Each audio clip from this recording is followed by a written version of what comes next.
name is Ginger Stanciel, and I would like to welcome you all to my exhibition curatorial discussion for the Spring 2022 Textiles and Clothing Museum at Iowa State University exhibition, Fashion and Womanhood, A History of Agency, Oppression, and Intersectionality.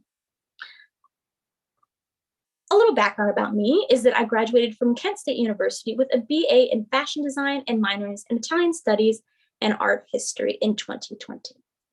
I'm currently in my last semester at Iowa State University pursuing an MS in Apparel, Merchandising, and Design with an emphasis in Fashion History and Museum Studies. I'm a part of the Agatha Hubenbecker-Burnett Graduate Research and Teaching Assistantship.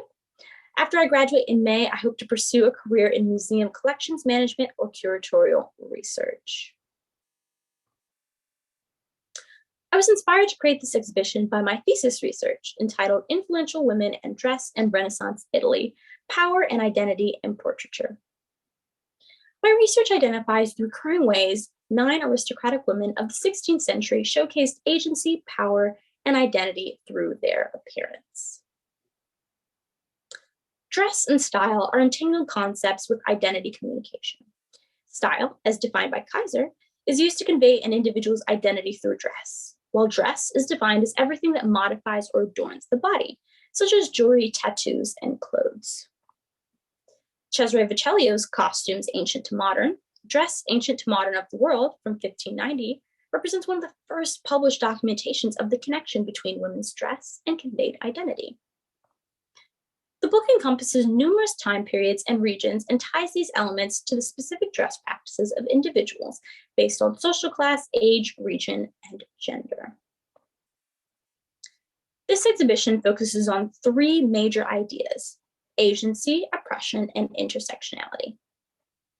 Agency is defined as the ability to take action or to choose what action to take, while oppression is defined as a situation in which people are governed in an unfair and cruel way and prevented from having opportunities and freedom. And intersectionality is defined as the various ways in which race, gender, and other identities interact to shape the multiple dimensions of experiences. This exhibition deals with the concepts of agency and oppression within dress. As such, feminism must be discussed when analyzing the number of ways women have used dress to convey identity. Several previous studies have drawn connections between the female body and dress while discussing past and current dress practices that have been perceived as oppressive towards women or have caused conflicting perceptions of agency and oppression. However, a growing element within research connecting feminist ideology to dress has been the different ways women defy previously established written and unwritten gender dress expectations. With all of this said, it is very important to highlight that not every woman's lived experience is the same. That is why in this exhibition, I highlight such intersectional perspectives of womanhood and identity in relation to dress. In order to formulate this exhibition, I focused on these 3 guiding questions.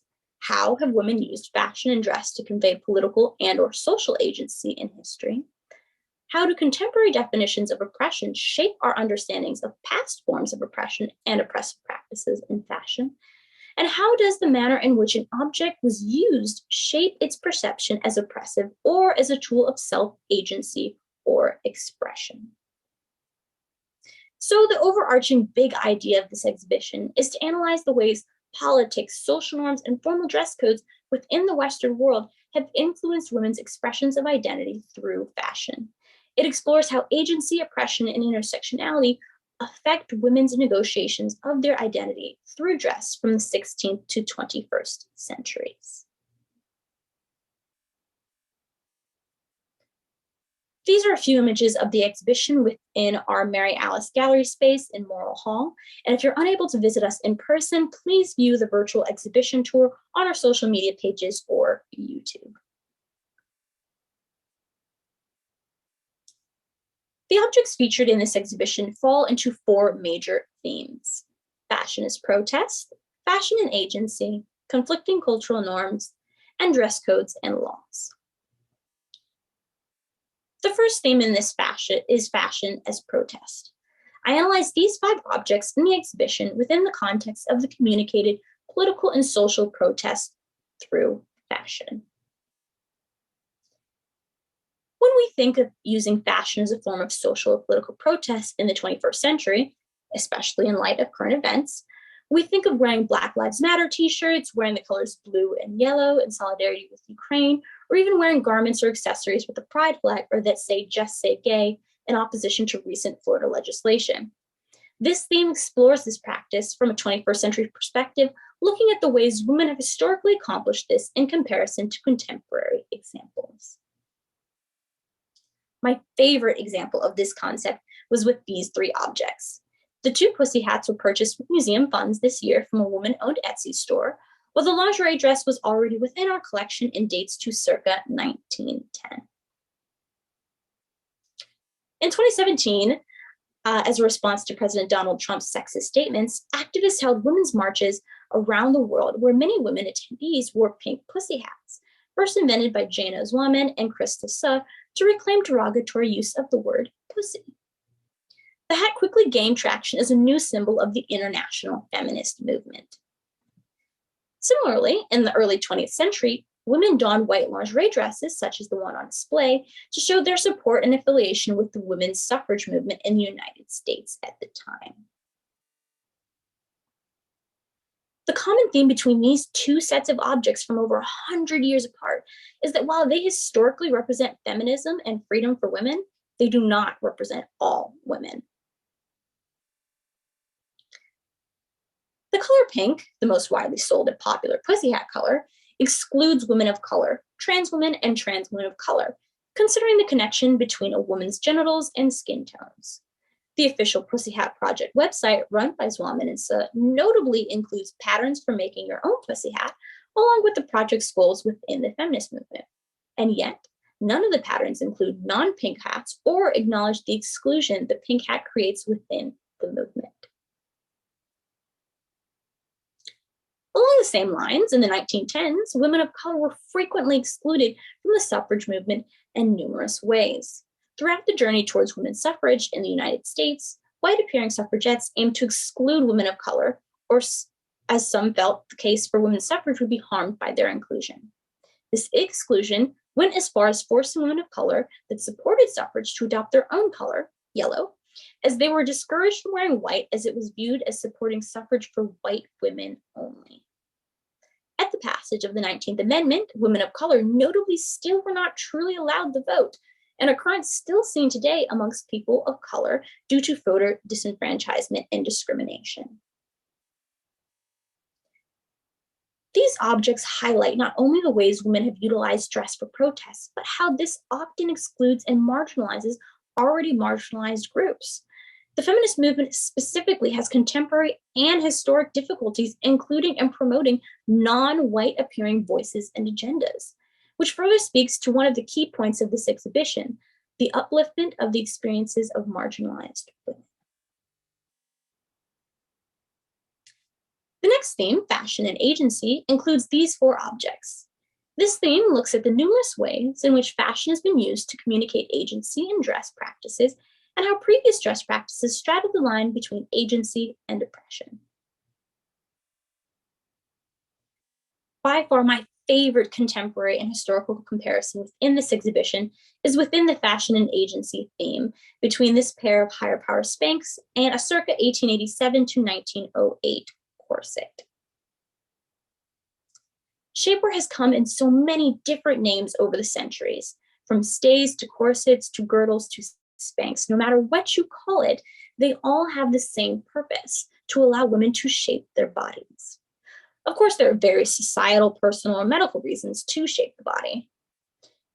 In the 21st century, most people view shapewear like Spanx and Skims, both women-owned brands, as champions for female body autonomy, and typically view pre-21st century shapewear as oppressive practices from a bygone era. Our 21st century perspective on corsetry practices as oppressive and physically harmful towards women eliminates the broader social context of the ways in which corseting allowed women the same opportunities of bodily autonomy that brands like Spanx and Kim Kardashian's Skims give today. Furthermore, corsets, when properly fit, unlike the dramatic image in the upper left, are not only not physically harmful, but could provide needed medical back support. Corsets of a similar structure to this early 20th century corset are still used today by some women, such as YouTuber Jessica Kellgren-Fozard, who uses it to aid in her mobility due to her scoliosis, as seen in the image of her on the right. One of the most fascinating things identified in researching these two types of shapewear was the similarities in which they were promoted or advertised.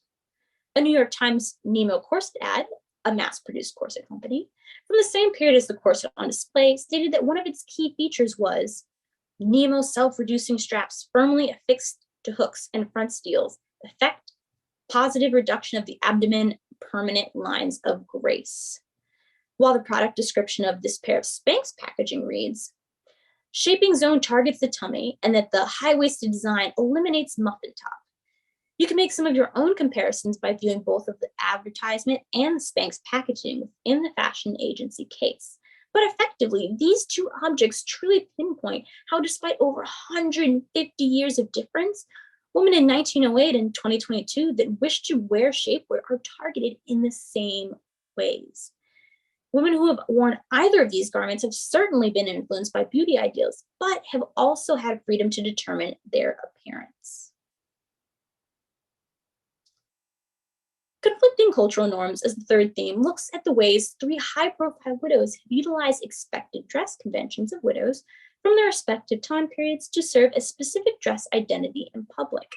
This theme really focuses on a timeline of mourning practices expected of women from the 16th to 20th century.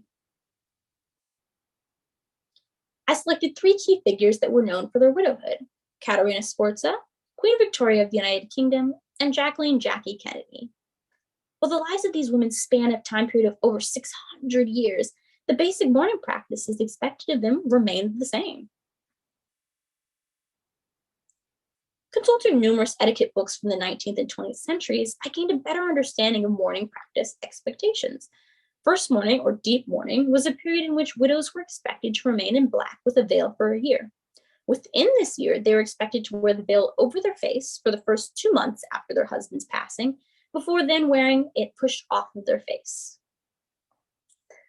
Of course, these rules varied for women at different ages. An older widow could be expected to remain in deep mourning for the rest of her life. While, according to E.H. Post, by 1934 standards, a young widow could practice deep mourning for a year and then regular mourning, that is, wearing all black, for another year or until she remarried. This last part is exceptionally important for the three women that are featured in this theme.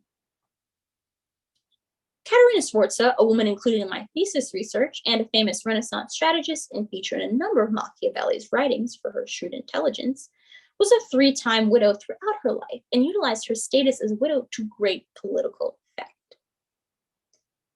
After her first husband's assassination in 1488, she became regent of his territories until her son was of age, and even then maintained some amount of political influence over the region.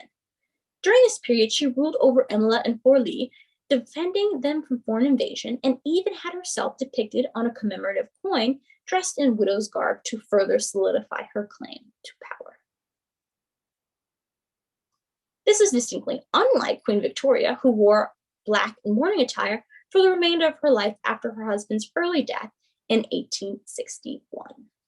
A distinct difference between Caterina Sforza's playing up of her status as a widow was that without that she had no independent power, while Queen Victoria was a queen and ruler in her own right.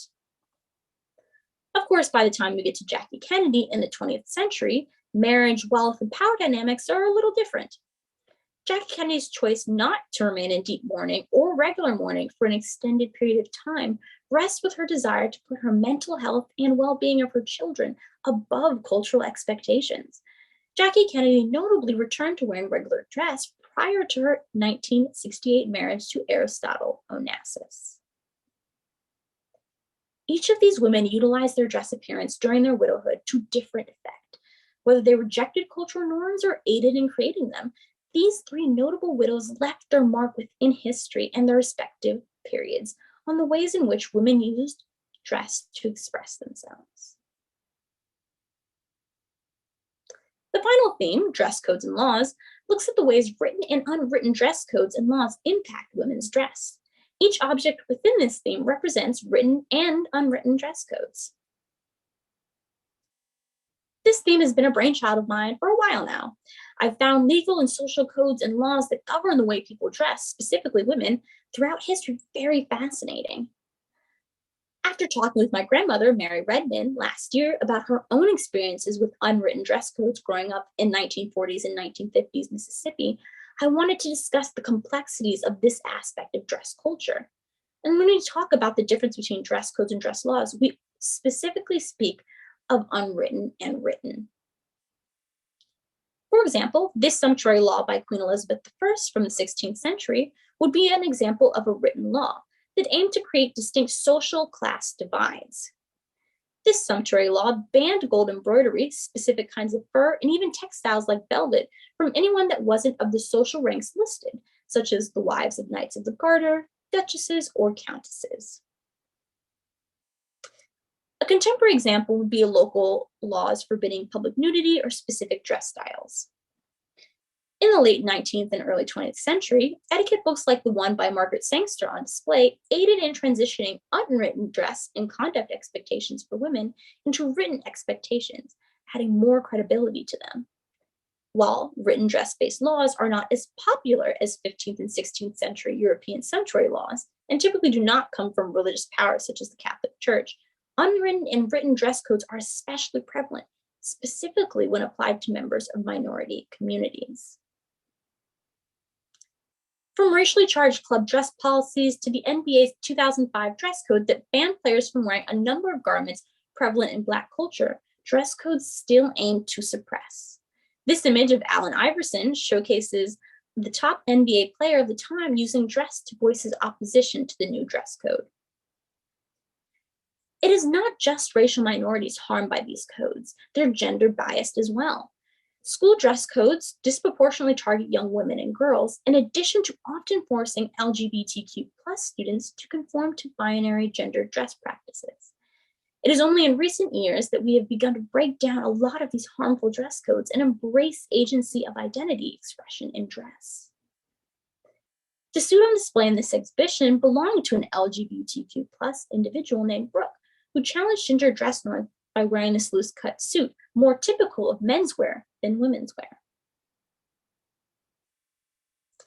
As you explore and reflect on this exhibition, I hope that you take away a number of lessons. Most importantly, I hope that you pave the way forwards with a better understanding of the ways historic and modern individuals that identify as women use fashion to promote social justice and equity in all spaces. Not every woman's experience is exactly the same, as they each navigate agency, oppression, and intersectionality in a variety of different ways based on their own context. This exhibition was funded in part by the Ray Riley and Agatha Hubert Becker Burnett endowments. And I would like to extend a special thanks to the following individuals who helped make this exhibition possible. Thank you.